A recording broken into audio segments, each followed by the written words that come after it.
All right, what is up, guys? Back with another video. The card I think you should pick for your free team standout if you've done all the solos. If you're not really a solo person, I highly suggest you doing them. I think it really only took me probably about a little over 2 hours. If you want to, you can do all the solos on 1 star. Granted, your team's probably way better than the CPUs you're going against, so they're pretty easy to do on 3 stars also. The ones where you have to get a bunch of tackles, I think they're much easier to do on 3 stars because they actually catch the ball, and if you play it on 1 star, odds are you're getting a hit stick or knockout pass before you're even able to tackle them. Let me know which one you're picking too, that way we can kind of get a discussion in the comment section going. Obviously, do not pick a linebacker. The only one even considerable for linebacker is Kenneth Murray, but I wouldn't pick him. And when it comes to these team standouts in general, I think a lot of them right now are really replacement level. When you take a look at the Will Fuller, you take a look at Deontay Johnson, or any of the deep threats that came out, they're only reaching 97 speed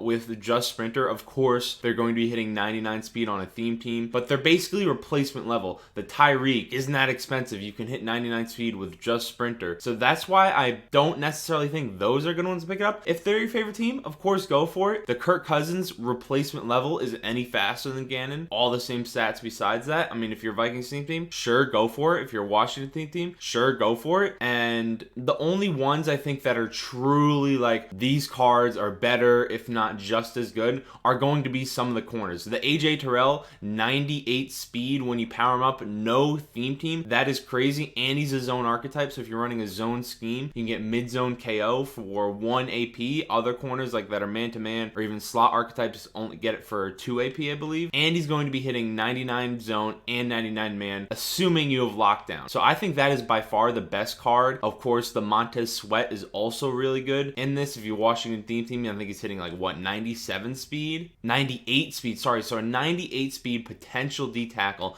Another really good option if you're going purely just based off of that. And I think this is one of the cards that'll probably wind up staying relevant until the end of the game. So that's one I'd consider. I mean, when you look at it, it's the same stats, especially after you powered up, as this Chase Young. 94 block shed, 96 finesse move, worse power move, a lot worse strength, but does strength really matter in this game, you know? And the one I'm heavily considering getting is the Rodney Hudson. And why? If you have a theme team, if you say, especially a Raiders theme team, I know a lot of people out there have Raiders theme teams, consider just taking Rodney Hudson, because that's a position that's going to stay on your team for the rest of the game. You can get by with a 95 if you don't power him up, with a 96 overall lineman for the rest of the game. You'll never have to replace him. Same thing with an Andrew Whitworth if you're a Rams or randomly a Bengals team. Same thing with Deion Dawkins. Same thing with Taylor Decker. You can get by with these overalls for the rest of the game. For example, there's going to be a much better safety than Adrian Amos comes out. There's going to be a much better receiver than DJ Moore that comes out. There's going to be a much better receiver than these guys. There's going to be much better quarterbacks that come out. So like those aren't really valuable to pick up. There's not going to be many better than Montez Sweat. There's not going to be many better than the linemen that really change what you're able to do on the field. There's a lot better tight ends already out than Mark Andrews and Mike Gesicki, so I wouldn't pick a tight end. This Sterling Shepard, not going to pick up, even though I think I'm going to add him to my team eventually, because there's going to be a receiver soon that comes out that's a route runner, I'm sure, that will be able to hit 99 speed. This would just be a 97 speed guy that is the same stats as Stephon Diggs I currently have on my team, and he does the same thing. So what's the point to me? There's not really a point. So my point when it comes to highly considered taking an offensive lineman is a lot of these skill positions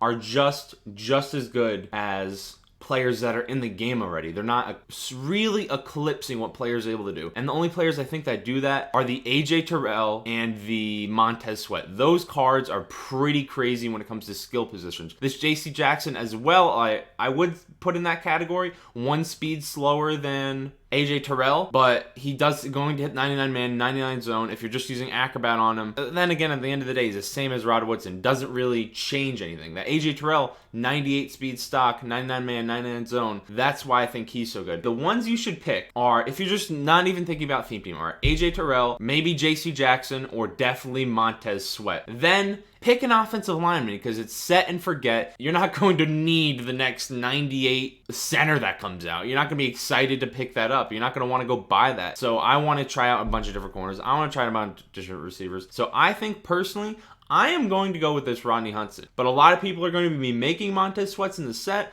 A lot of people are going to be making AJ Terrell's. More people would probably even be making Sterling Shepard. So that's why I'm going with Rodney Hudson. He gives me another spot on my theme team, replaces a starter, and that's who I think you should be picking at the end of the day. If you enjoyed the video, leave a comment, leave a like, subscribe. We're on 34 subscribers. Slow climb to 50, maybe even 100 one day, and who knows beyond that. And I will see you in the next one.